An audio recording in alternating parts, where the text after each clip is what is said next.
జై శ్రీమన్నారాయణ. మనము లలితా సహస్రనామ స్తోత్రాన్ని గమనించినట్టయితే మనకు చాలా మటుకు అందరికీ తెలిసినటువంటి విషయమే. మనకు నామవైభవము, రూపవైభవము, లీల, తత్వ, మంత్ర, యోగ వైభవాలు మనకు లలితా సహస్రనామంలో కనబడుతూ ఉంటాయి.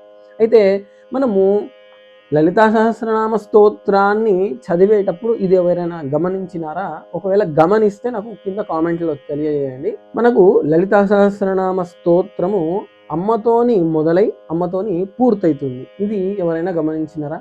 ఏ విధంగా స్వామి అంటే మనకు శ్రీమాత, శ్రీ మహారాజ్ఞి అని మొదలవుతుంది. శ్రీమాత అంటే అమ్మ అని మనం మొదలు పెడుతున్నాము.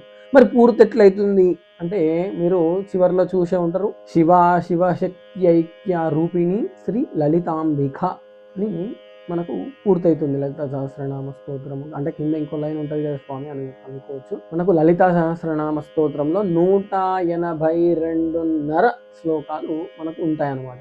నర అని ఎందుకన్నా మరి 183 ఉంటాయి కదా స్వామి అనుకోవచ్చు. మనకు చివరిలో శ్రీ లలితా దేవ్యానాం సహస్రకం జగుహు అనేసి వస్తుంది. అయితే అది తీసేస్తే మనకు 182.5 శ్లోకాలు అని మనము తెలుసుకోవాలన్నమాట. ఈ యొక్క 182.5 మనము ప్లస్ చేసుకుంటే మనకు 365 రోజులు సంవత్సర కాలం వరకు వస్తాయి. ఈ సంవత్సర కాలంలో మనందరికీ కూడా తెలిసిన విషయం. ఒకవేళ తెలియని వాళ్ళు తెలుసుకోండి.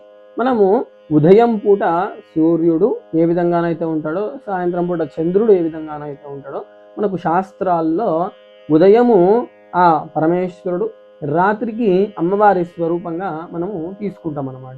ఈ విధంగా చూసుకున్నా కానీ సరి సమానంగా అమ్మవారు సగము, అయ్యవారు సగము ఉంటారు. ఒక వీడియో కూడా చేయడం జరిగిన కారణం ఏమిటగా అంటే మనకు అందరికీ తెలియపరచాలి అనే ఉద్దేశంతో చేస్తున్నాను. ఈ యొక్క లలితా సహస్రనామ స్తోత్రము అమ్మతోని మొదలై అమ్మతోని పూర్తవుతుంది. ఇది ఎవరైనా గమనించి ఉంటే కింద కామెంట్ సెక్షన్లో తెలపండి. జై శ్రీమన్నారాయణ. శ్రీమాత్రే నమః.